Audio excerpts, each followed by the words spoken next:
cuerpo inician las células, ¿sí? Que nuestro cuerpo simplemente está formado, todos nuestros tejidos y nuestros órganos están formados por células. Y que definitivamente, si cada una de nuestras células funciona bien, pues no vas a tener que manifestar enfermedad o alguna condición de salud.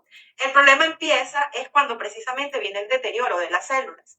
Y básicamente cada una de nuestras células son un pequeño motorcito metabólico encargado primeramente de producir energía, de darle, de que nuestro ADN precisamente funcione bien para que pueda haber una buena replicación celular y cuando esa célula está dañada se pueda generar una nueva célula nueva y para eso también se necesita energía y una cantidad de nutrientes para que cada una de ellas pueda funcionar de forma adecuada. Por eso es que siempre hablamos de lo importante que son los pilares del metabolismo. Y básicamente, si le damos el sustrato que nuestras células necesitan para su buen funcionamiento, llámese glucosa o ácidos grasos libres, llámese una cantidad de oligoelementos como magnesio, selenio, cromo, potasio, llámese oxígeno, que es supremamente importante para que se pueda generar la combustión y se pueda generar ATP en esas células. Si le damos todo eso a nuestras células, pues nuestras células van a funcionar bien, nuestras células van a hacer el trabajo para el cual fue creada, dependiendo del órgano, obviamente, donde se encuentre. Básicamente el metabolismo celular está comandado primeramente por la torre de control. Yo siempre le llamo la torre de control, que es nuestro cerebro, nuestro hipotálamo, la hipófisis, que va a mandar la señal a todos los órganos para que funcionen, ¿verdad? Que va a mandar las señales ya sea de liberación de hormonas y para que de disponibilidad de oxígeno, que es básicamente lo que hace nuestra tiroides, que es uno de los órganos más importantes del metabolismo. El páncreas, que es otro de los órganos importantísimos del metabolismo porque precisamente él es el encargado de poder llevar esa glucosa que es tan importante para que se genere la energía y se generen todos los procesos en la célula. El páncreas, por la secreción de insulina, es el encargado de esto. ¿Sí? Nuestra microbiota intestinal obviamente es muy importante porque en ella se generan una cantidad de sustancias para que precisamente se puedan estar saludable tanto nuestro cerebro como nuestro sistema inmunológico. Por eso es que no es solamente un órgano para poder generar, digamos, las heces, ¿sí? Se le llama el segundo cerebro por todas esas sustancias y esas bacterias sanas que producen para que todos estos sistemas, como que el sistema inmunológico, el sistema nervioso central, funcionen de forma adecuada.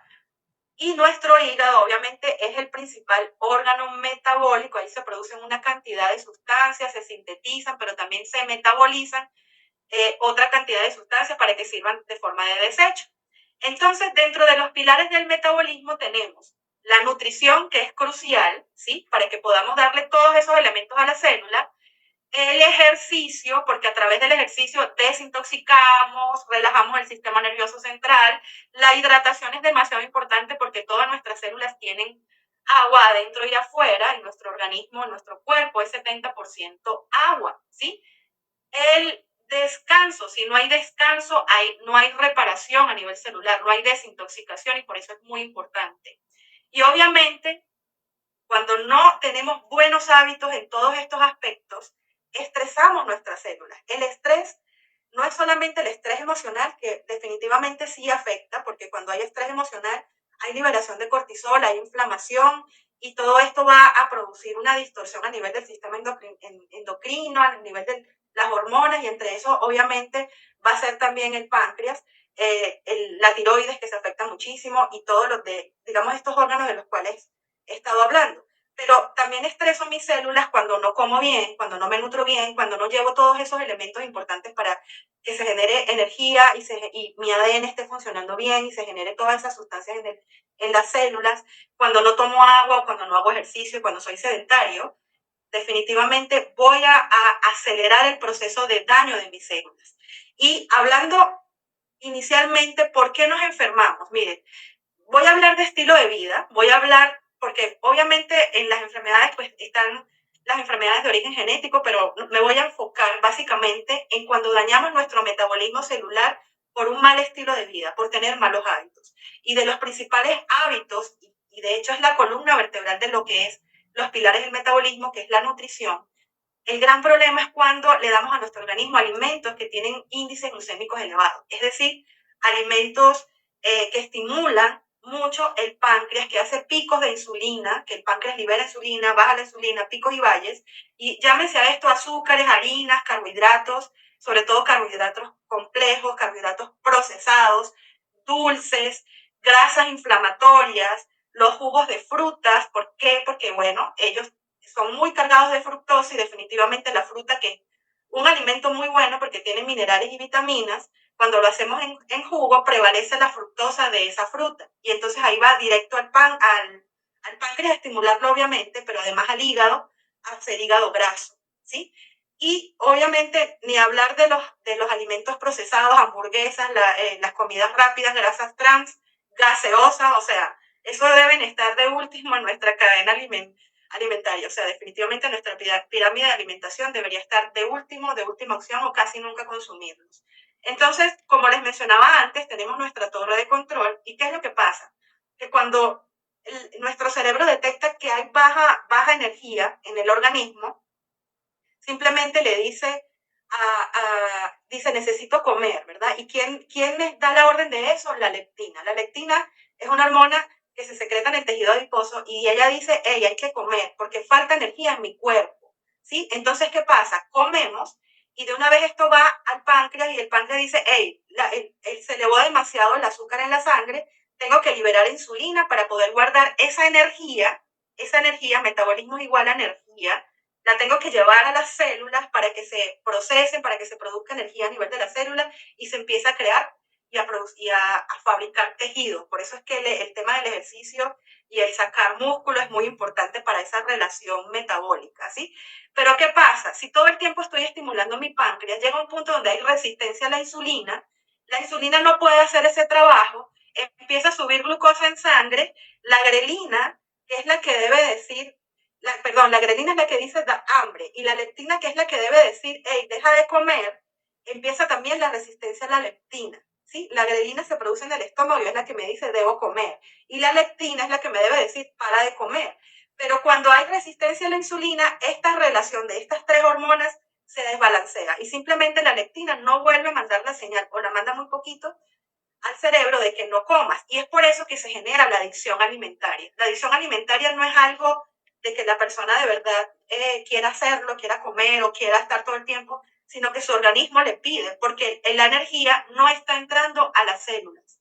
Y obviamente es toda esta distorsión y este desbalance energético y esta manera de comer y estos malos hábitos van a hacer que en mi organismo empiezan a inflamarse tejidos y de las primeras cosas que se inflaman en nuestro organismo empiezan las disbiosis intestinales, la inflamación intestinal, inflamación de vasos sanguíneos, ¿sí? O sea, empiezan todos los problemas inflamatorios porque en el organismo todas las enfermedades inician con inflamación y aquí empieza todo el descontrol metabólico.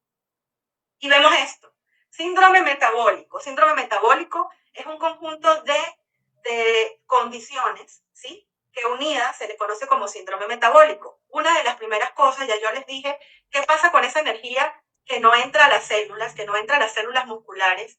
Simplemente como están de más, se convierten en grasa, ¿sí? Se convierten en triglicéridos y esto va al abdomen. Bueno, va todo el organismo, pero ¿qué pasa? En el abdomen, en la grasa visceral, que ella es complaciente, ella dice, hey, no, estos triglicéridos no pueden entrar a la célula, esta glucosa no puede entrar a la célula, estos ácidos grasos no, vénganse para acá que yo sí los quiero. ¿Y qué es la grasa? La grasa es el almacén de energía, el que no se puede llevar, el que no es capaz de llegar a las células musculares, a las células de los tejidos. Y empieza la grasa visceral, principal factor de riesgo cardiovascular, principal factor por la Organización Mundial de la Salud de riesgo a producir cualquier problema cardiovascular y entre esos la diabetes. Y el origen básico es resistencia insulínica, hígado graso. ¿Ok? Circunferencias abdominales en mujeres mayores de 80, 85 y en hombres sobre 100 ya es un factor de riesgo predisponente de síndrome metabólico y de riesgo cardiovascular. Y a veces ni siquiera es esa persona que es gordita toda, sino que tiene grasa visceral, que tiene abdomen prominente. Pero además empieza lo que es la hipertensión, obviamente, ya les mencioné que empiezan a inflamarse los vasos sanguíneos, el endotelio vascular, empieza todos los problemas de dislipidemia, sobre todo triglicéridos altos, colesterol alto, pero sobre todo el malo, colesterol LDL, que es el más aterogénico, que es el que más se pega a nivel de las arterias y empieza a ver el problema de placas a nivel arterial, a nivel de los vasos sanguíneos, que dependiendo de dónde esté y dónde se vayan depositando, pues el riesgo que si es un infarto del corazón o es una ACV. Y bueno, todo el tema de intolerancia a la glucosa o glucosa muy elevada, ¿ok? Entonces, criterios de diferentes organismos como el panel de expertos 3, que es un organismo que precisamente evalúa todo este tema de los elementos que componen el síndrome metabólico, la Organización Mundial de la Salud, lo que es la Federación Internacional de la Diabetes o la Asociación Americana de Endocrinología Clínica. Todos ellos coinciden en los criterios para detectar cuando una persona ya tiene síndrome metabólico, y es lo que acabo de mencionar. Bueno, triglicéridos altos, mayor de o igual a 150, HDL, que es el colesterol bueno bajo, ¿sí? Menor de 40, el LDL alto, ¿sí? Presión arterial mayor de 130-85, resistencia insulínica, glucosa en ayunas mayor de 100, ¿ok? Glucosa postprandial o a las 2 horas 140, obesidad abdominal, índice de masa corporal también elevado, microalbuminuria, porque ya el problema es que esto de forma crónica ya empieza a haber daño a nivel renal, ¿sí? Y a todo esto, obviamente ya mencioné, obesidad abdominal, se le llama síndrome metabólico.